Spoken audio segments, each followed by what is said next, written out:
Joker du Christ, selon l'ordre de Melchizedek.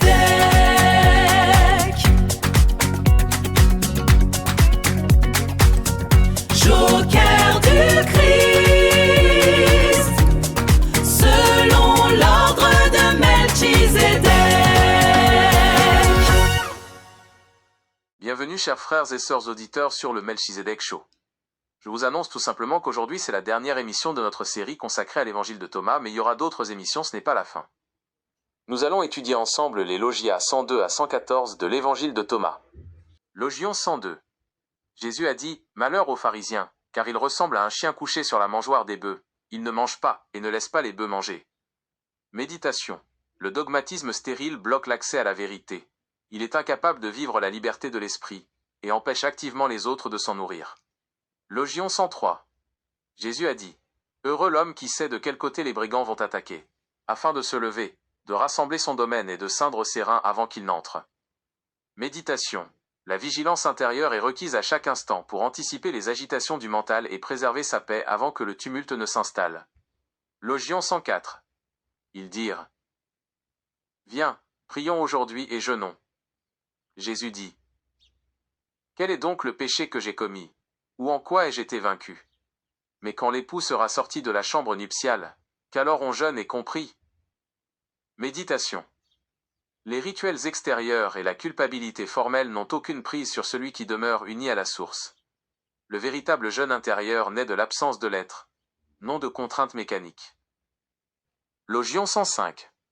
Jésus a dit « Celui qui connaît son père et sa mère sera appelé fils d'une prostituée. » Méditation. S'enraciner uniquement dans l'identité biologique et l'hérédité terrestre, c'est demeurer étranger à sa véritable origine spirituelle. Logion 106. Jésus a dit « Lorsque vous ferez des deux un, vous deviendrez fils de l'homme, et si vous dites montagne déplace-toi, elle se déplacera. » Méditation. L'unification des polarités intérieures, le fini et l'infini, l'intérieur et l'extérieur, dissout la dualité et confère la souveraineté absolue sur la réalité. Logion 107. Jésus a dit « Le royaume est semblable à un berger qui avait 100 brebis. L'une d'elles, la plus grande, s'égara. Il laissa les 99 et chercha cette seule brebis jusqu'à ce qu'il la trouve. Après s'être ainsi fatigué, il lui dit « Je t'aime plus que les 99. » Méditation. Ce qui s'est aventuré le plus loin dans l'illusion et l'individualité la plus grande, porte en soi le potentiel d'une conscience pleinement éveillée une fois ramenée à l'unité. Logion 108. Jésus a dit « Celui qui boira de ma bouche deviendra comme moi. Moi-même je deviendrai lui. Et les choses cachées lui seront révélées. » Méditation. S'abreuver à la source de la conscience pure efface la séparation entre le maître et le disciple, dissolvant l'ego dans la lumière de la vérité. Logion 109. Jésus a dit « Le royaume est semblable à un homme qui avait un trésor caché dans son champ sans le savoir. Et après sa mort, il le laissa à son fils. Le fils l'ignora, prit le champ et le vendit. Et celui qui l'acheta vint, et en labourant trouva le trésor. Il commença à prêter de l'argent à intérêt à qui il voulut. » Méditation. Le trésor de l'être gît au fond de l'expérience humaine, ignoré de ceux qui ne font que transmettre la surface des choses, jusqu'à ce qu'une recherche sincère le mette à jour. Logion 110. Jésus a dit « Que celui qui a trouvé le monde et s'est enrichi, renonce au monde. » Méditation. Avoir fait l'expérience pleine de la création matérielle conduit naturellement à s'en détacher pour ne plus s'y identifier. Logion 111. Jésus a dit « Le ciel et la terre se dérouleront devant vous, et le vivant issu du vivant ne verra pas la mort. » N'est-ce pas que Jésus dit « Celui qui s'est trouvé soi-même, le monde n'est pas digne de lui. » Méditation. Découvrir sa véritable identité hors du temps libère définitivement de la peur de la mort, rendant l'individu totalement indépendant des structures périssables du monde. Logion 112. Jésus a dit « Malheur à la chair qui dépend de l'âme, malheur à l'âme qui dépend de la chair. » Méditation. Ni s'asservir aux besoins grossiers du corps, ni enfermer l'esprit dans les tourments psychologiques de l'ego. L'équilibre réside dans la transcendance de ces deux illusions. Logion 113. Ses disciples lui dirent « Le royaume, quel jour viendra-t-il ? Il ne viendra pas en l'attendant, on ne dira pas « Le voici ici » ou « Le voici là », mais le royaume du Père est étendu sur la terre, et les hommes ne le voient pas. Méditation. Le divin n'est ni un événement futur ni un lieu géographique à atteindre, mais la réalité immédiate tissée partout, voilée seulement par le regard conceptuel. Logion 114. Simon-Pierre leur dit que Marie sorte du milieu de nous, car les femmes ne sont pas dignes de la vie. Jésus dit voici, je la guiderai afin de faire d'elle un mâle, pour qu'elle devienne aussi un esprit vivant semblable à vous, les mâles. Car toute femme qui se fera mâle entrera dans le royaume des cieux. Méditation. Dépasser les conditionnements de genre et les formes identitaires figées pour réintégrer l'esprit originel, neutre et non divisé, porte d'entrée unique de la réalité non duelle. Passons maintenant à une étape importante de notre émission. Nous allons voir ensemble ce qu'il ne faut surtout pas comprendre de ces logias, et ce qu'il faut réellement en comprendre, sans tomber dans les pièges de l'interprétation littérale ou dogmatique. Ce qu'il ne faut surtout pas comprendre, au sujet du Logion 102, le chien sur la mangeoire. Ne pas y voir un appel à juger, critiquer ou condamner moralement les autorités religieuses ou les autres humains de l'extérieur. Au sujet du Logion 104, le jeûne et la prière. Ne pas croire que Jésus interdit totalement de jeûner ou de prier, comme s'il s'agissait de rituels intrinsèquement mauvais. Au sujet du Logion 105, le père, la mère et la prostituée. Ne pas comprendre cela comme une insulte littérale envers les parents biologiques ou une dévaluation morale de la sexualité humaine. Au sujet du Logion 114, la femme qui se fait mal. Ne surtout pas y voir une misogynie littérale ou une discrimination de genre, où le spirituel appartiendrait aux hommes et l'inférieur aux femmes. Ce qu'il faut réellement comprendre. La centralité de l'être et non de la forme. Ces paroles détruisent toutes les béquilles extérieures. Le royaume n'est ni un lieu géographique, Logion 113, ni le fruit d'un calendrier ou de rituels mécaniques, Logion 104, mais une réalité présente, immédiatement accessible ici et maintenant. L'unité par-delà la dualité. Le passage des 2 à 1, Logion 106, et le dépassement des polarités, y compris la distinction symbolique des genres au Logion 114, pointent tous vers la même vérité non duelle. Il s'agit de quitter l'identification aux personnages séparés, la chair ou l'âme psychologique du Logion 112, pour s'établir dans l'esprit originel, neutre et vivant. La souveraineté intérieure, qu'il s'agisse de la vigilance face aux brigands du mental, Logion 103, de la découverte du trésor caché dans l'expérience, Logion 109, ou de la fin de la peur de la mort par la découverte de soi, Logion 111, tout l'évangile de Thomas nous ramène à une seule exigence, cesser de chercher la vérité à l'extérieur pour l'incarner consciemment en soi. Frères et sœurs élus, comme nous l'a appris Melchizedek, entrons maintenant dans le décodage secret des mots pour dévoiler ce qui est caché derrière les apparences. Décryptage des mots essentiels. Chien. Chair ignorante qui aboie après les illusions et garde stérilement la nourriture sans goûter à la vie. Mangeoire. Matrice ou lieu de nutrition, où l'esprit puise sa conscience terrestre. Brigand. Pensée parasite et agitation du mental qui viennent piller la paix intérieure. Époux. Symbole de l'union sacrée et de la conscience unifiée en l'homme. Prostituée. Âme dispersée qui se vend à toutes les illusions du monde extérieur et aux attachements périssables. Montagne. Lourdeur des croyances et des obstacles rigides érigés par l'ego. Berger. Conscience supérieure qui guide chaque parcelle égarée de notre être vers l'unité. Brebis. Part individuelle de notre conscience perdue dans le labyrinthe de la matière. Trésor. Lumière divine enfouie au plus profond de l'expérience humaine. Champ. Le corps et le monde sensible offerts à notre exploration. Femme. Aspect passif, réceptif et changeant de la conscience liée aux formes. Mâle. Force active, inaltérable et esprit pur non divisé. Le message secret, quand la conscience quitte l'agitation des pensées brigandes et cesse de se vendre aux illusions de la chair prostituée, le véritable berger retrouve la brebis égarée au cœur du champ terrestre. En unifiant les polarités intérieures de la forme passive et de l'esprit actif, la lourdeur des montagnes conceptuelles s'efface. Le trésor caché de la lumière pure se révèle alors, libérant l'être dans l'unité éternelle du royaume.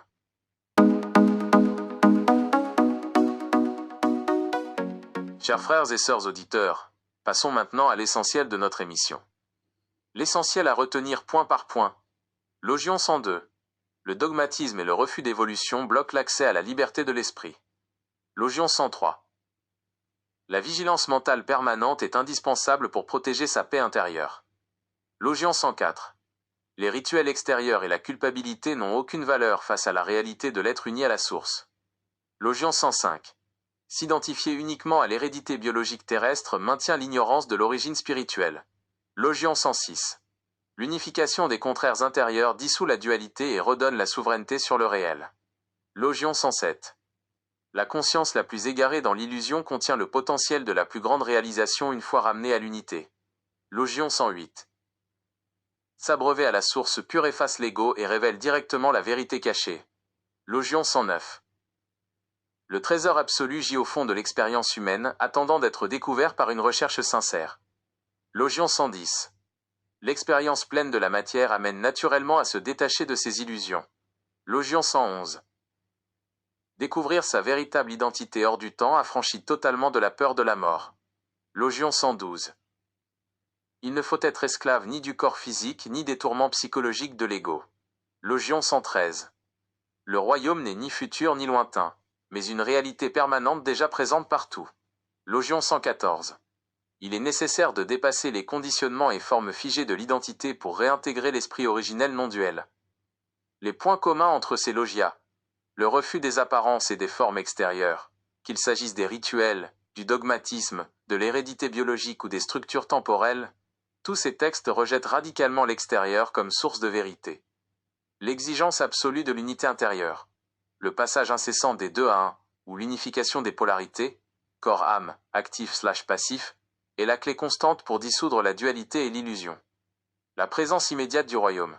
La liberté, le trésor et le divin ne sont jamais présentés comme des promesses futures à attendre, mais comme une réalité immanente à réaliser ici et maintenant par la conscience de soi.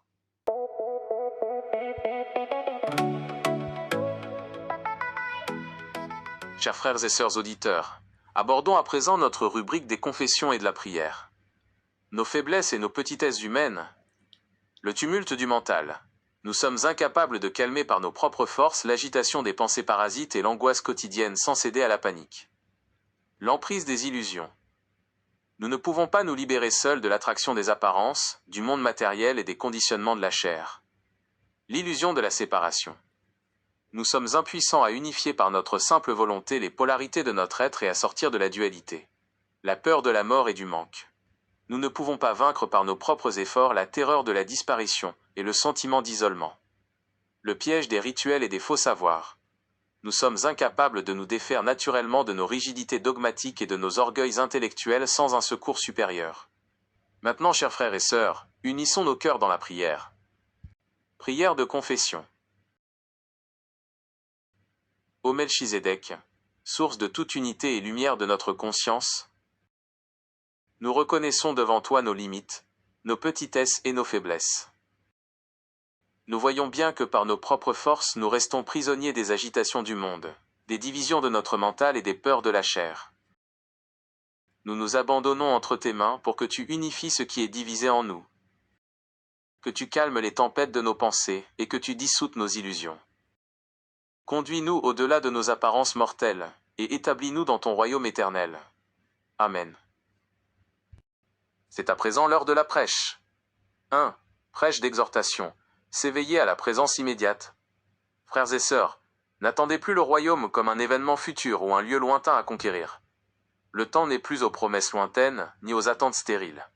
Le royaume du Père est étendu sur la terre, tissé au cœur même de ce que vous vivez. Mais vos yeux s'obstinent à le chercher dans les reflets du monde. Réveillez-vous. Cessez de mendier la vérité aux portes des apparences et de l'hérédité terrestre. Il est temps de faire des deux un, de fondre la chair et l'esprit dans le creuset de l'unité vivante. Labourez votre propre champ intérieur pour y découvrir le trésor que vous ignorez posséder, et devenez enfin ce vivant issu du vivant qui ne verra jamais la mort. 2. Prêche d'avertissement. Gardez son domaine contre les pillards, frères et sœurs. Prenez garde au sommeil qui guette votre conscience. Si vous ne savez pas d'où viennent les attaques du mental, vos pensées pilleront votre paix avant même que vous n'ayez pu ceindre vos reins. Ne ressemblez pas à ce chien stérile couché sur la mangeoire, incapable de goûter à la nourriture de l'esprit, et furieux de voir les autres s'en nourrir. Ne vous enlisez ni dans l'orgueil des rituels extérieurs, ni dans l'esclavage d'une âme soumise aux tourments de la chair.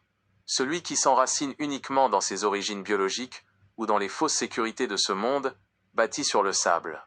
Veillez sans relâche, car le monde et ses structures illusoires ne sont pas dignes de celui qui s'est enfin trouvé lui-même. 3. Prêche de consolation. La brebis retrouvée au cœur de l'unité. Frères et sœurs, même si vous vous êtes égarés aux confins de l'illusion, même si votre conscience a cru pouvoir s'aventurer seule dans les méandres de l'individualité, ne craignez rien. Le véritable berger veille et ne se lasse pas de chercher ce qui était perdu. Lorsque la brebis égarée est enfin ramenée, l'amour de la source l'accueille dans toute sa plénitude. Vous n'êtes pas prisonnier de vos faiblesses ni de vos peurs mortelles. Laissez la lumière de l'esprit purifier et unifier ce qui était divisé en vous. Le voile se déchire, la paix véritable vous enveloppe, et vous êtes rappelés à la maison, établis pour toujours dans l'immensité de l'être.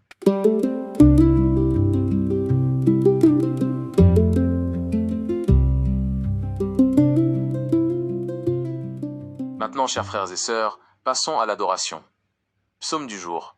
Éternel Melchizedek, Jésus-Christ céleste, Saint Michel Archange, notre rocher, notre délivrance, nous élevons nos voix vers toi dans la gratitude et l'adoration.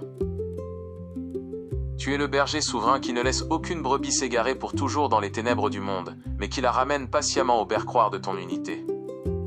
Tu es la source vivante, qui dissipe le tumulte des brigands de notre mental, et qui balaie l'agitation stérile de nos rituels extérieurs. Merci de nous avoir arrachés aux illusions de la chair et aux pièges de la division. Merci de déposer en nous ce trésor caché, cette paix inaltérable qui nous affranchit de la peur de la mort. À toi seul reviennent la louange, la gloire et l'adoration, ô notre Père, car tu règnes au cœur de ton royaume étendu sur la terre et dans l'éternité de l'Esprit. Amen.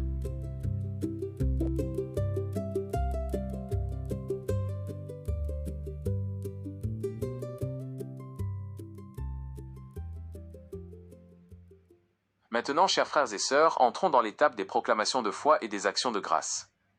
Vous pouvez répéter « Je proclame, Amen » entre chaque proclamation et nos âmes bénissent l'Éternel, Amen à la fin de chaque action de grâce. Proclamation de foi flash. Je proclame que le royaume de l'Éternel est étendu ici et maintenant, par-delà toutes les apparences de ce monde. Je proclame, Amen. Je proclame que ma conscience est éveillée et veille sans relâche contre les pensées de division et de trouble. Je proclame Amen.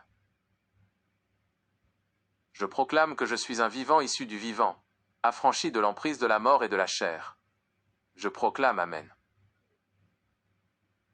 Je proclame que l'unité de l'esprit a terrassé en moi toutes les illusions de la dualité. Je proclame Amen. Action de grâce flash. Nos âmes bénissent l'Éternel pour le trésor caché de sa lumière déposé au fond de notre être. Amen. Nos âmes bénissent l'Éternel. Amen. Nos âmes bénissent l'Éternel d'avoir guidé la brebis égarée, que nous étions vers le bercroir de son unité. Amen. Nos âmes bénissent l'Éternel. Amen. Nos âmes bénissent l'Éternel pour la paix inaltérable, qui dissipe le tumulte de notre mental. Amen. Nos âmes bénissent l'Éternel. Amen. Nos âmes bénissent l'Éternel pour sa grâce souveraine, qui nous libère de nos chaînes, et nous établit dans son royaume éternel. Amen. Nos âmes bénissent l'Éternel. Amen.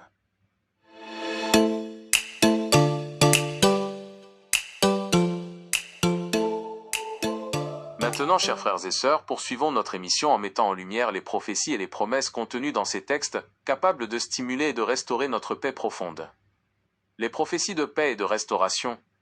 La révélation du royaume ici-bas, Logion 113. La prophétie. Mais le royaume du Père est étendu sur la terre, et les hommes ne le voient pas. En quoi elle nous redonne confiance? Elle nous sort de l'attente anxiogène d'un futur lointain ou d'un cataclysme. Elle nous assure que la paix divine et le lieu de notre salut ne sont pas à conquérir au loin, mais qu'ils enveloppent déjà notre réalité présente, attendant simplement que notre regard s'ouvre pour y demeurer. L'affranchissement de la mort par la découverte de soi, Logion 111. La prophétie. Le vivant issu du vivant ne verra pas la mort.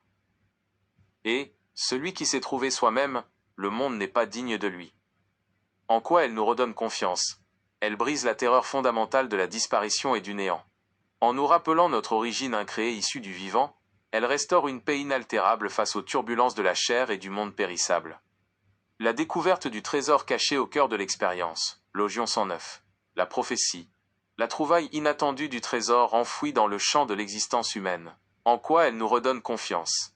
Elle nous garantit que notre vie, même traversée par l'ignorance ou les épreuves, porte en son sol même une richesse incorruptible. Elle redonne espoir à celui qui se sentait stérile ou égaré, car le trésor de la lumière attend patiemment d'être mis au jour par la conscience. Maintenant, chers frères et sœurs, entrons dans notre rubrique « En quête de vérité, y aurait-il des contradictions ?» Point.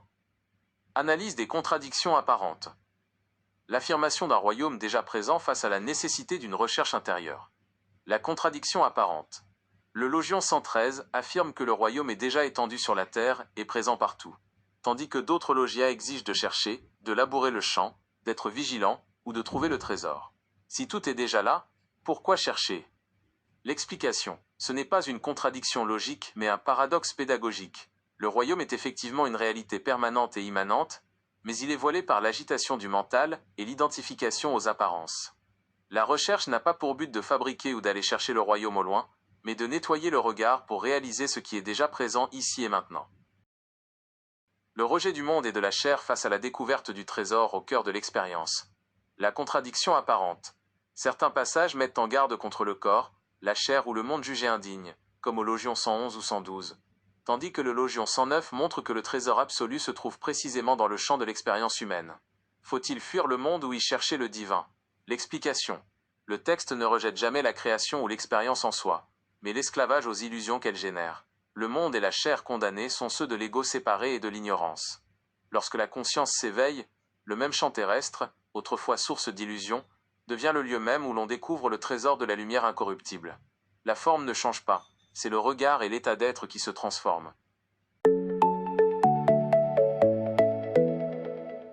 Maintenant, chers frères et sœurs, écoutons une courte histoire pour les enfants inspirée de notre temps d'étude. L'histoire du petit champ et du trésor caché. Il était une fois, dans un grand et beau pays, un petit berger qui gardait ses brebis au milieu d'un vaste champ de blé doré. Le petit berger aimait beaucoup ses animaux, mais parfois, une petite brebis étourdie s'éloignait du groupe pour aller brouter un peu trop loin, risquant de se perdre dans les buissons pleins d'ombre et de bruits bizarres. Un jour, le bon berger décida de l'aider à retrouver le chemin du bercroir, ce lieu doux et chaud, où toutes les brebis se reposent en paix. Il lui dit avec une voix pleine de tendresse, « Ne crains rien, petite brebis, tu cherches la paix au loin, mais le véritable trésor n'est pas caché au bout du monde. Il est juste ici, enfoui au plus profond de ce champ que nous foulons chaque jour. » Curieuse, la petite brebis arrêta de courir dans tous les sens et ferma les yeux pour écouter le silence. Au lieu d'écouter les bruits effrayants du vent et les pensées qui l'angoissaient, elle sentit une lumière chaude s'allumer tout au fond de son cœur. Elle comprit alors, tout doucement, que le royaume de la joie et de la paix n'était pas un endroit magique qu'il fallait attendre en grandissant. Il était déjà là, tout autour d'elle et en elle, attendant simplement qu'elle ouvre son cœur pour le voir. Et depuis ce jour-là, la petite brebis ne craignait plus rien, car elle savait qu'elle était, elle aussi, une vivante habitée par la lumière de l'amour éternel. Dans le champ de blé, le soleil descend, un agneau à mes pieds, je me sens si grand. Melchizedek, lumière du ciel, tu es mon berger éternel. Dans mon cœur ta douce voix, merci d'être avec moi, avec moi.